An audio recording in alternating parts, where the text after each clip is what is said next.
Hello students, how are you? I hope you are absolutely fine. चलिए आज हम लोग क्या एससी का जो ऑब्जेक्टिव क्वेश्चन रिमेनिंग जो रेस्ट ऑब्जेक्टिव क्वेश्चंस है उसको हम लोग आज डिस्कस करेंगे एग्जामिनेशन पॉइंट ऑफ व्यू से। तो कल हम लोग क्या देखे थे? एलसीआर सर्किट का रेजिस्टेंस, ठीक है, जिसको इम्पीडेंस कहते हैं। कौन सा आपका ऑब्जेक्टिव क्वेश्चंस एसी का objective questions.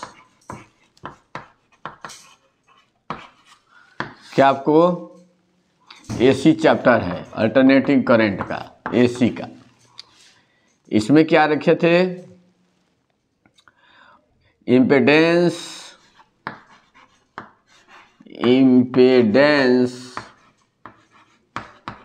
For LCR circuit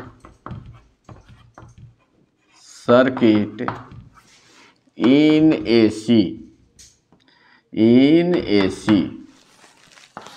AC परिपथ में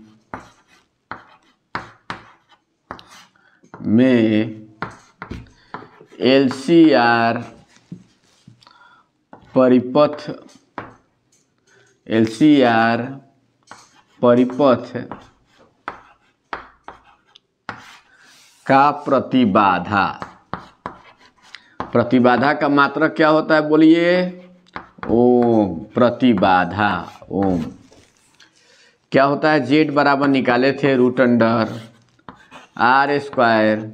plus XC 1/ωc minus ωL का होल स्क्वायर आया था, याद है? तो इसमें पूछता है कभी कभी एल आर सर्किट का रेजिस्टेंस बताइए। एल और आर है तो उसमें सी को जीरो कर देंगे। आर और सी सर्किट का रेजिस्टेंस बताइए, तो आर और सी को लेंगे, एल को जीरो कर देंगे। कभी खाली पूछेगा क्या है? सी और एल सी सर्किट का रेजिस्टेंस बताइए, तो एल और सी को रखेंगे, आर को जीरो बना देंगे। जैसे कहता है effective resistance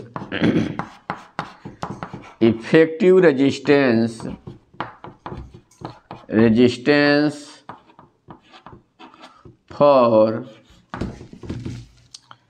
L R circuit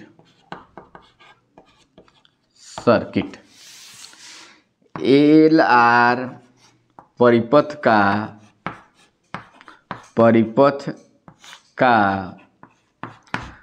प्रभावी प्रतिरोध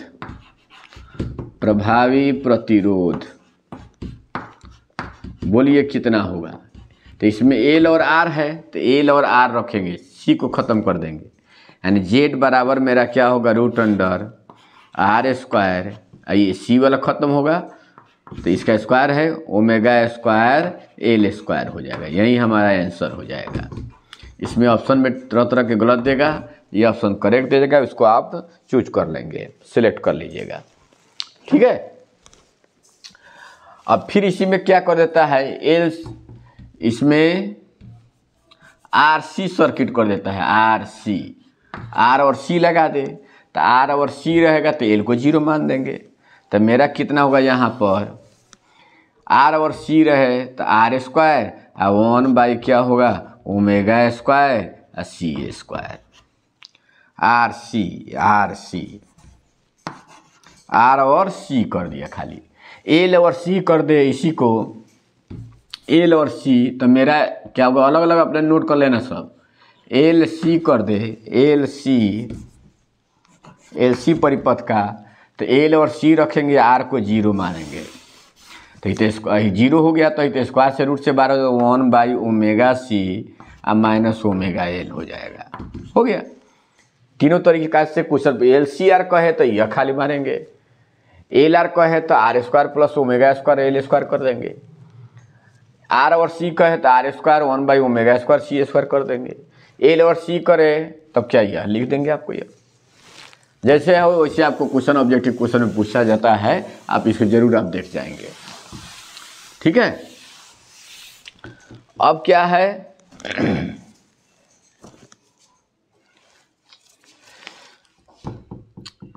पावर इन LCR सर्किट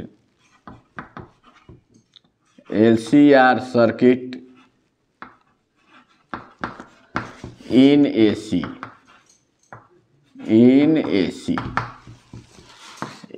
में LCR परिपथ के लिए विद्युत शक्ति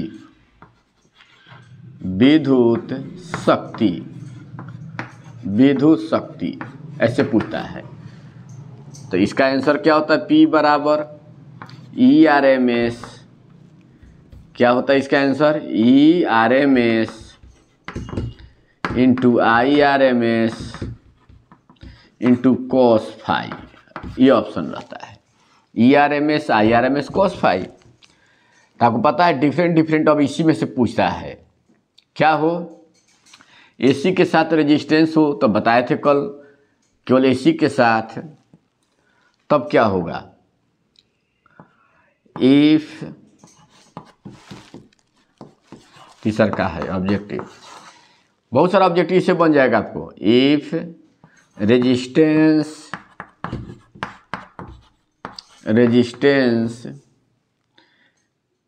इज कनेक्टेड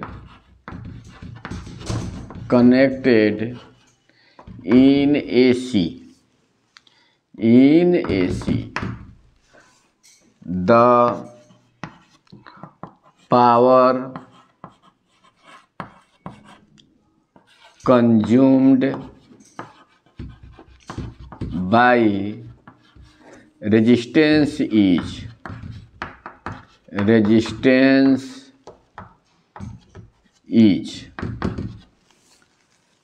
यदि AC के साथ प्रतिरोध को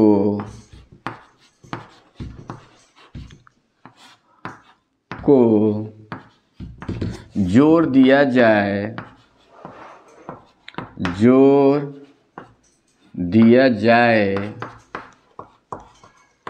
तो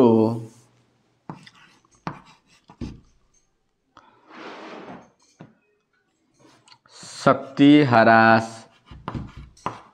में क्षय ह्रास का मान होगा। तो जब AC के साथ केवल रेजिस्टेंस को जोड़ते हैं तो कलांतर का मान, फेज डिफरेंस कल बताए थे, फाई का मान क्या होता है? 0। तो cos 0 1 होता है। तो उसका आंसर क्या होगा? ERMS into IRMS। आपको पता है ERMS बराबर कितना होता है? E0/√2 इंटू I0/√2, यानी का E0I0/2। ऐसे भी बना सकते हैं, E0I0/2 ना। ERMS ऐसे जनरल खाली ERMS IRMS दे, चाहे E0I0/√2 हो, तब तो E0I0/2। इस तरह से हम लोग क्या करते हैं, बनाते हैं। आपको यह रेजिस्टेंस को जोड़ दिया जाए तो आपका यह फार्मूला ERMS IRMS दे, तो यह मार दीजिएगा, चाहे E0I0/2, क्योंकि E मैक्सिमम I मैक्सिमम/2 ऐसे भी दे देता है। तो देख लीजिएगा आपको यह।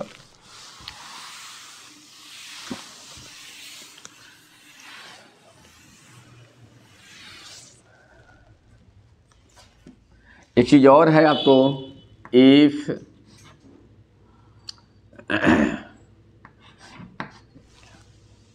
इन द, आपको पूछा जाए इन द LCR सर्किट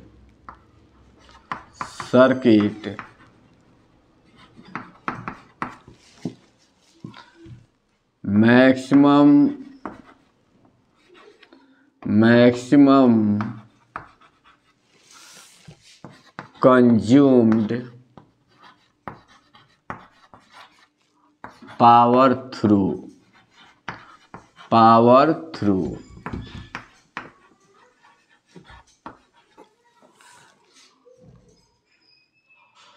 यानी क्या होगा, LCR परिपथ में महत्तम शक्ति का ह्रास होता है, ह्रास क्षय होता है। किससे होता है जी? आंसर में बोलो। रेजिस्टेंस से, प्रतिरोध से पावर का ह्रास सबसे मैक्सिमम होता है। रेजिस्टेंस से, प्रतिरोध से। AC के साथ रेजिस्टेंस को जोड़ देंगे तो पावर को बहुत खाता है रेजिस्टेंस ही। ठीक है, यह याद रखिएगा। दे देगा आपको कैपेसिटर, कॉइल, प्रेरक दे देगा, रेजिस्टेंस दे देगा, तीनों। तो याद रखिएगा, रेजिस्टेंस सबसे पावर को सबसे मैक्सिमम कंज्यूम करता है, खाता है। ठीक है। फिर जब हम लोग क्या करें, कहे इफ, नेक्स्ट आपका क्या, आपको 6 नंबर, इफ इंडक्टर या कॉइल इसी को कहता है, और capacitor is connected with AC,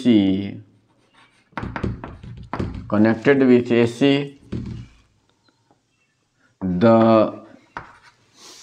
loss in power through it, जब AC के साथ कोई दे दे, एक प्रेरक दे, चाहे कोई प्रेरक खाली लगा देता है कभी कभी, या कभी संधारित्र भी लगा देता है, कोई भी एक दे, कोई संधारित्र को जोड़ दिया जाए तो शक्ति में ह्रास का मान होता है, ह्रास का मान होता है। क्या होता है? 0। जब कॉइल खाली जोड़े तो क्या? 0, शून्य।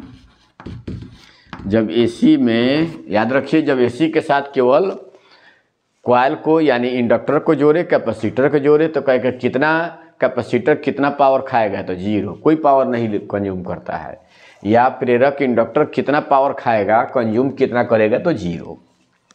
ठीक है, कोई आपका AC को पावर को कॉइल और कैपेसिटर खाता नहीं है।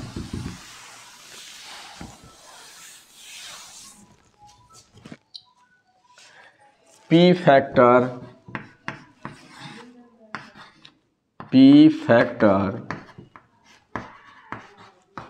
for LCR circuit is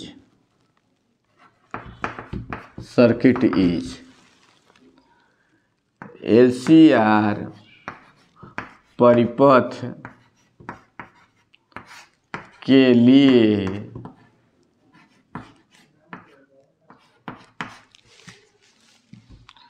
P यानी P गुणांक, या इसको पावर फैक्टर कहते हैं, शक्ति गुणांक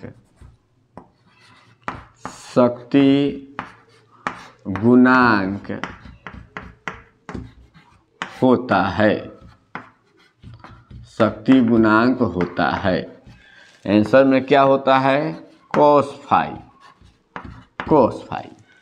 या वैल्यू के रूप में कभी कभी देता है, तो आपको पता है tan फाई बराबर लिखाए थे, यह आंसर हो गया cos फाई आंसर। तो आपको पता है tan फाई बराबर XC - XL/R तो ये लंब बटा धार, तो आधार यानी इसका क्या होगा, जेड बराबर हाइपोटेनस जो होता है root under R square plus XC minus XL का स्क्वायर, एक्सी माइनस है तो cos phi, power factor cos phi को कहते हैं। तो इसका आंसर ऐसे भी होता है, क्या दे देगा, आर बाई जेड, इसको जेड कहते हैं। आर बाई जेड को क्या शक्ति गुणांक कहा जाता है, आर बाई जेड। जेड मतलब वही root under R square plus XC minus XL, यानी एक्सी मतलब 1/ओमेगा सी माइनस ओमेगा एल का स्क्वायर। तो आर बाई जेड या कॉस फाइव रहे शक्ति गुणांक, तो वहीं आप मार देंगे। ठीक है, फिर क्या कहता है, एंगुलर फ्रीक्वेंसी,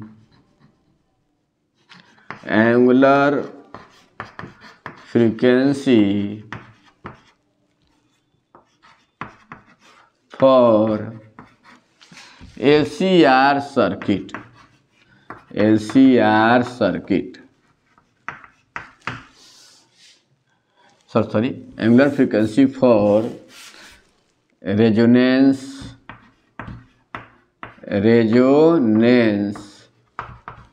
इन LCR circuit, LCR circuit, LCR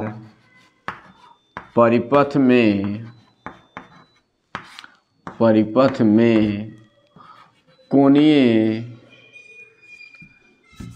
अनुनाद के लिए,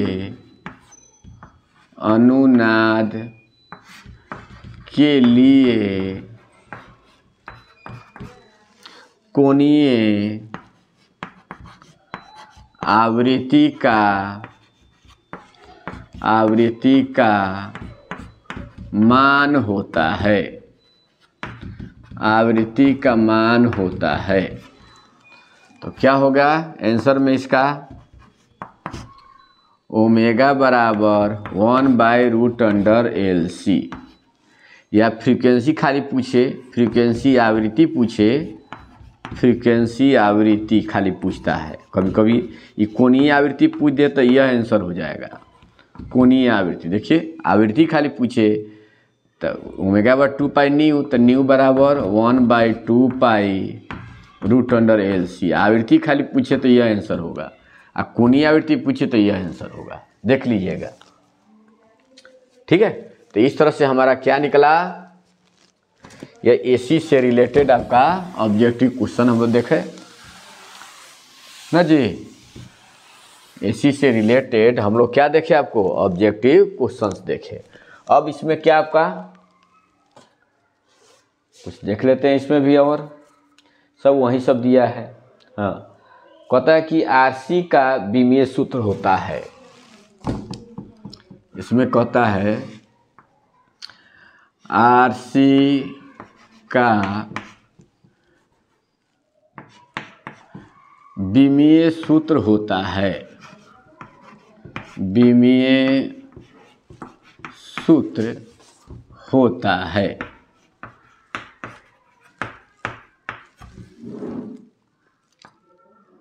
यानी डायमेंशनल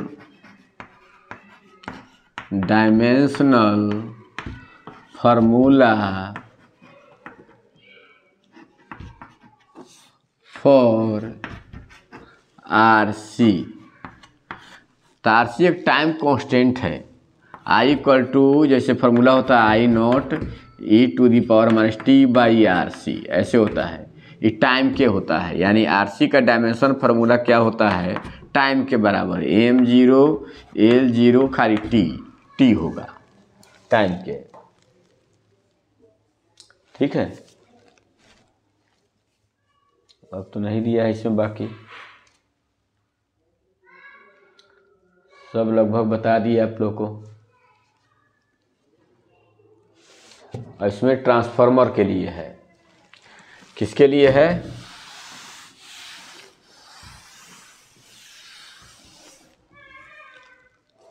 एक ठो L/R का भी डायमेंशन फार्मूला पूछ देता है,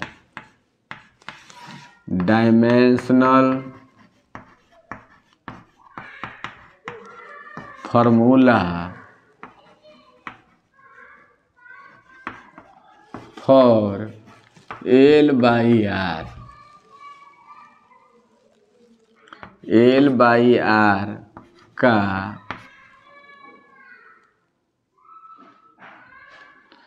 विमीय सूत्र होता है। तो क्या होता है इसका भी वही होता है, आंसर में लिख देते हैं टाइम के बराबर m0 L0 t, L by are चाहिए 1/RC का टाइम के बराबर डायमेंशन फार्मूला होता है। फिर का ट्रांसफार्मर से रिलेटेड क्वेश्चन है। ट्रांसफार्मर के लिए निम्नलिखित में कौन सही है जी? ये क्या करता है ट्रांसफार्मर? तो ट्रांसफार्मर एसी के वोल्टेज को बढ़ाता या घटाता है, वह सही है। डीसी के वोल्टेज में डीसी में काम करता नहीं है ट्रांसफार्मर। एसी के वोल्टेज को क्या करता है? बढ़ाता और घटाता है। ऑप्शन में डाल देता है ट्रांसफार्मर के लिए। दो प्रकार का ट्रांसफार्मर होता है। अपचाई ट्रांसफार्मर में कौन सी राशि घटती है? तो अपचाई में आपका कहो ऊंचाई में वोल्टेज बढ़ता है, ऊंचाई step up transformer step down transformer लिखा रहा है तो वोल्टेज कम होता है। क्या आपको in the step of transformer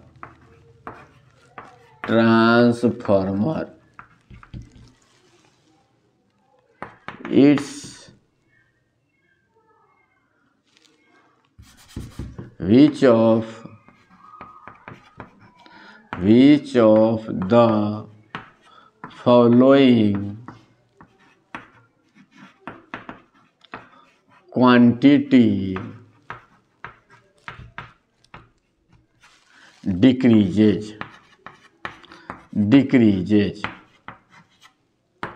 क्या लिखे? डिक्रीजेज। ऊंचाई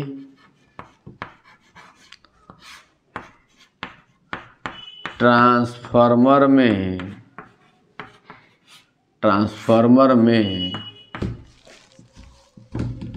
कौन राशि घटता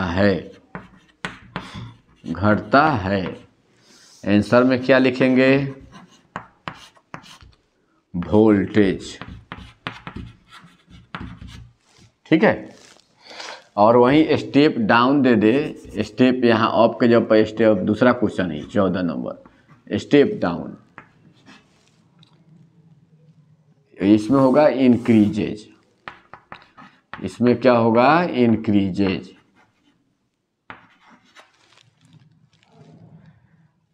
बढ़ता है।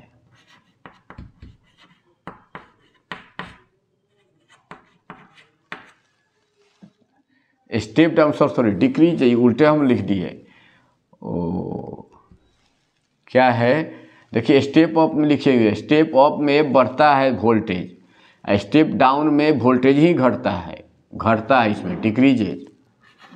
स्टेप डाउन में डिक्रीज, उल्टा है, गलती लिखा गया उसमें, स्टेप अप बना लेना सब। पहलका को स्टेप अप में बढ़ता है, स्टेप डाउन में घटता है। ये अपचाई में वोल्टेज क्या होता है? घटता है, डिक्रीजेज। उल्टा लिखा गया, इसको चेंज कर लेना। वोल्टेज आपका क्या होता है? घटता है। कोई भी रहे तो वोल्टेज ही लिख देना है, वोल्टेज ना। अपचाई में वोल्टेज घटता है, ऊंचाई में वोल्टेज बढ़ता है। स्टेप अप में वोल्टेज बढ़ता है, स्टेप डाउन में वोल्टेज घटता है। दो प्रकार के ट्रांसफार्मर होते हैं, एक स्टेप अप, एक स्टेप डाउन। तो स्टेप डाउन में वोल्टेज घटता है, डिक्रीज करता है, स्टेप अप में वोल्टेज बढ़ता है। देख लेंगे इसको, ठीक है। फिर क्या आपको देखिए in the transformer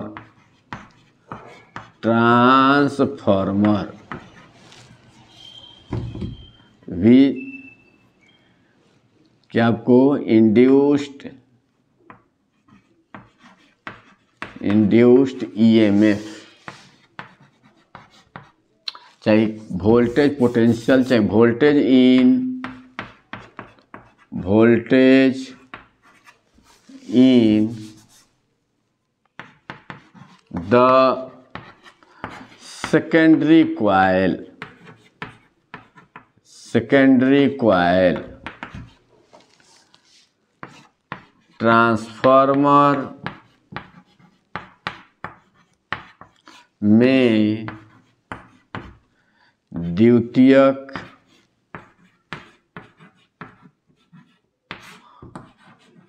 कुंडली में उत्पन्न वोल्टेज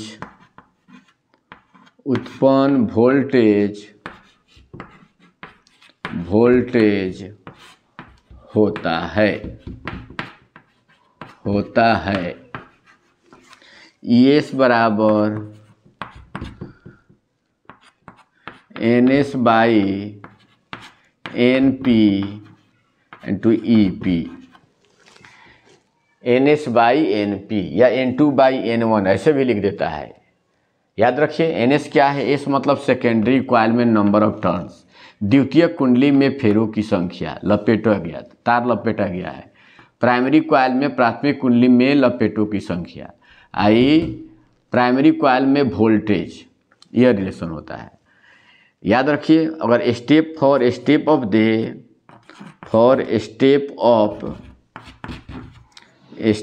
ऑफ ट्रांसफार्मर लिखे, ट्रांसफार्मर मतलब ऊंचाई ट्रांसफार्मर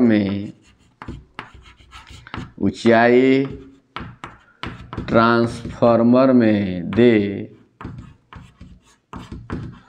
तो क्या लिखिएगा, NS ग्रेटर देन NP होता है, यानी N2 बाई N1 लिखे तो N2 ग्रेटर देन N1 होता है। स्टेप डाउन दे दे, स्टेप पहले का ही अपना अलग अलग उतारना सब, स्टेप डाउन अपचाई दे दे, अपचाई तो NS लेस देन NP हो जाएगा। NP का मान ज़्यादा होगा, NS का मान कम होगा। याद रखिएगा यह क्या होगा, यह ट्रांसफार्मर के लिए पूछता है।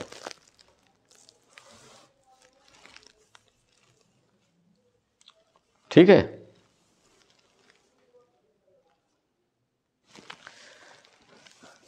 आइए परिणमन, इसको हम लोग कहते हैं परिणमन अनुपात।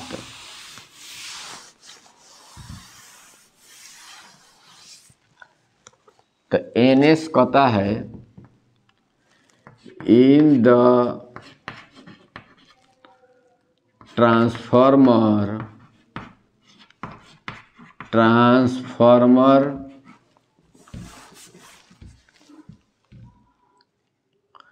ट्रांसफॉर्मेशन रेशियो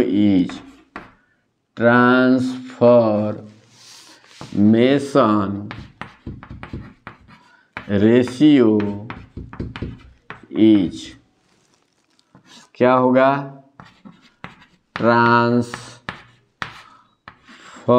में परिणमन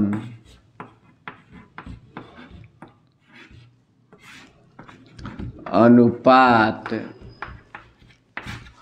होता है।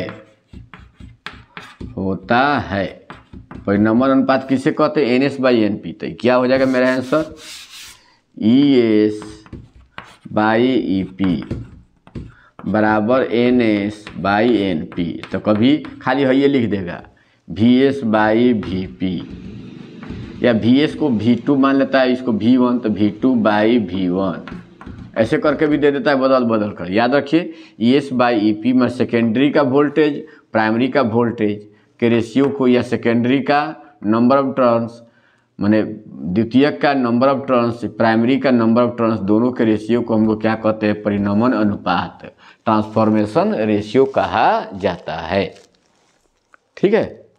अब उसी तरीक़ा से अब इस तरह से ऑब्जेक्टिव आपका क्या हो गया? लगभग पूरा फिनिश हो गया आपका यह ऑब्जेक्टिव क्वेश्चन।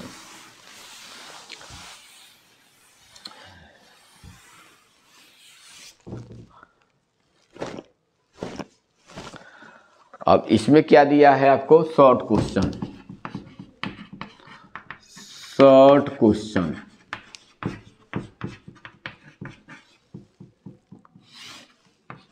पहला क्या है शॉर्ट क्वेश्चन में?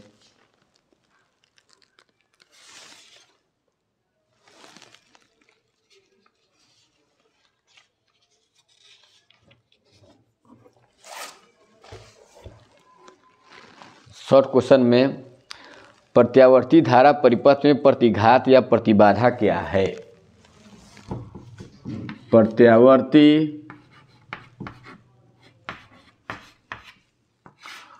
परिपथ में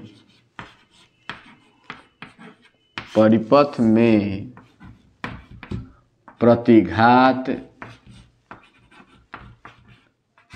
या प्रतिबाधा क्या है?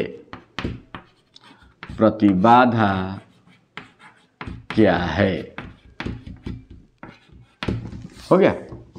इसका आंसर क्या लिखिएगा? If AC is connected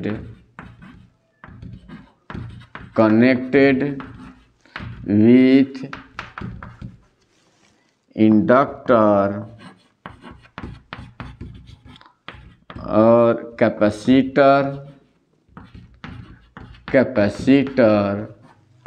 the effective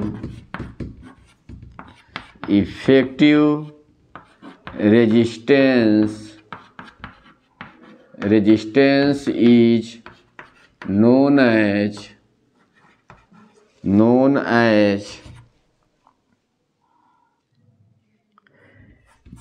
reactance।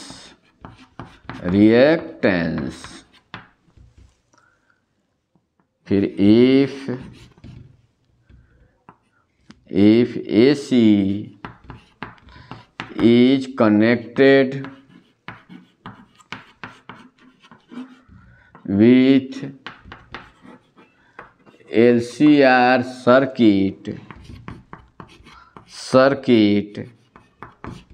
the effective resistance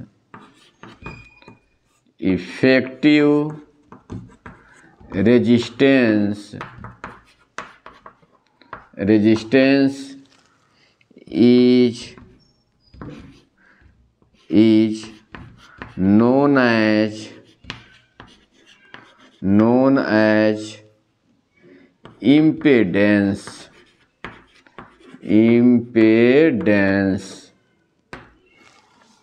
Hindi में क्या लिखा जाए?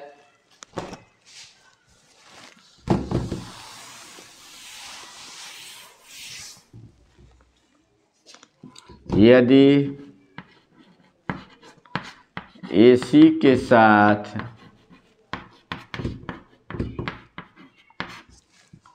प्रेरक या संधारित्र को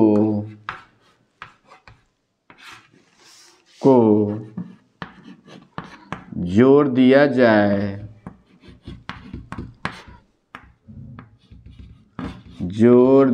जाए तो प्रभावी प्रतिरोध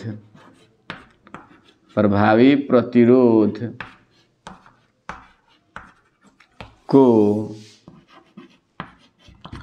प्रतिघात कहते हैं।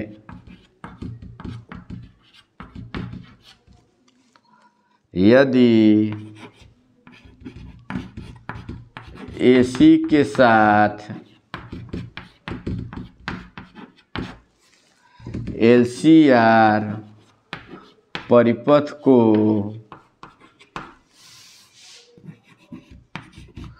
जोड़ा जाए तो प्रभावी प्रतिरोध को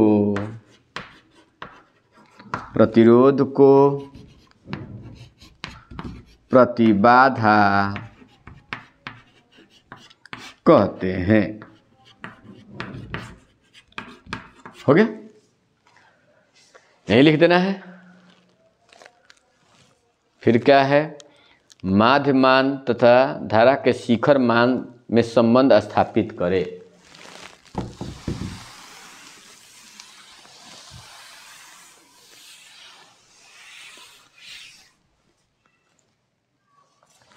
दूसरा क्या है,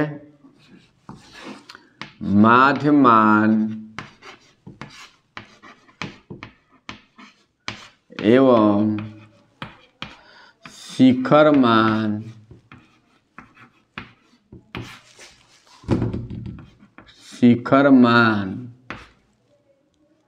में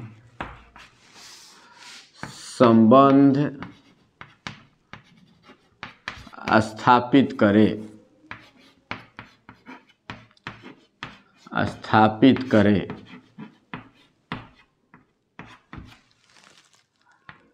ये आपको वर्ग माध्य मूल होता है। Or establish the relation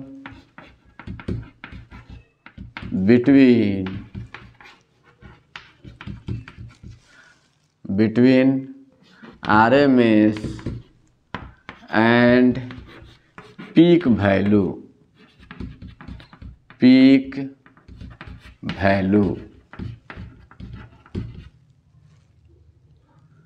for AC। क्या होगा बोलिए? ठीक है, AC के क्या है, RMS और यह तो आपको पता है। पहले मीन स्क्वायर आई, इसका आंसर कैसे लिखिएगा,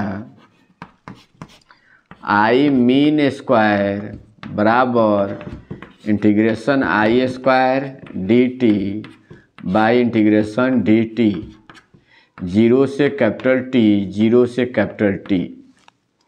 तो I M S mean square बराबर इंटीग्रेशन में I not sine omega t का स्क्वायर, आई का एसी का करंट का वैल्यू होता है I not sine omega t d t by integration d t का टी तो टी हो जाएगा आई। ठीक है, अब इसका क्या करें हम लोग, स्क्वायर किया जाए।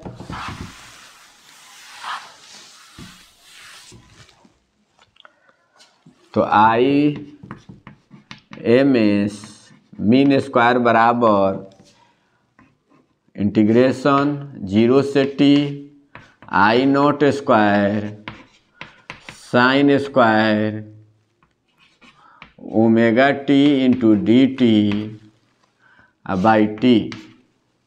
तो हम लोग क्या करें, आई नॉट को बाहर स्क्वायर कर दे, टी कर दे, ये कितना होता है इंटीग्रेशन जीरो से टी साइन स्क्वायर का 1 minus cos 2 omega T by 2। इसका ट्यूमेटिकल फार्मूला होता है साइन स्क्वायर का, साइन स्क्वायर थीटा का 1 माइनस कॉस 2 थीटा बाई 2 होता है डी टी। तो कितना हो जाएगा,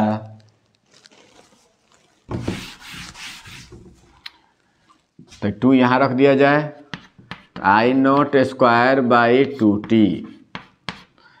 तो इसका इंटीग्रेशन करेंगे हम लोग जीरो से t d t minus cos 2 omega t d t zero से टी। तो क्या होगा, I naught square by 2t I t हो जाएगा और उसका जीरो हो जाता है। क्या लिख दिया यहाँ पर 9 तो लिख लीजिए कि एक स्टेप और बढ़ा दीजिए, डी टी का टी, तो टी माने 0 टी और उसका 0 हो जाता है। तो क्या हो गया, I naught square by 2t into t, तो टी से टी कट गया, तो आई मीन स्क्वायर बराबर कितना हो गया, I M S mean square, mean माध्य वर्ग माध्य बराबर आई नॉट स्क्वायर बाई 2, तो I R M S root mean square बराबर स्क्वायर रूट ले लेंगे रूट, तो आई नॉट बाई रूट 2 हो जाएगा। इस तरह से आपका क्या रिलेशन आपका इम्प्रूव हो जाता है। ऐसे प्रूव करने के लिए पूछता है। फिर कल हम लोग क्या शॉर्ट क्वेश्चन लेकर उपस्थित होंगे। कल ये चैप्टर आपका ख़त्म हो जाएगा। उसके बाद से क्या केवल बचेगा EMW, जिसे बहुत ही 3 नंबर का आपको पूछा जाता है उससे। तो 1 या 2 दिन का और क्लास रहेगा और यह क्लास आपका क्या हो जाएगा, ख़त्म हो जाएगा। तो फिर हम लोग रिवाइज क्लास शुरू से अब केवल गेस्ट पेपर टाइप से हम लोग पढ़ेंगे। जो VVI क्वेश्चन है उसको फोकस करते चलेंगे। केवल VVI क्वेश्चन को हम लोग क्या है, लॉन्ग है शॉर्ट है, आप लोग ऑब्जेक्टिव अपना करते रहिए। कुछ कुछ ऑब्जेक्टिव भी बताते रहेंगे उसमें। इस क्वेश्चन को आप लोग देखते जाएंगे। चलिए तब तक के लिए गुड बाय, नमस्कार, जय हिंद।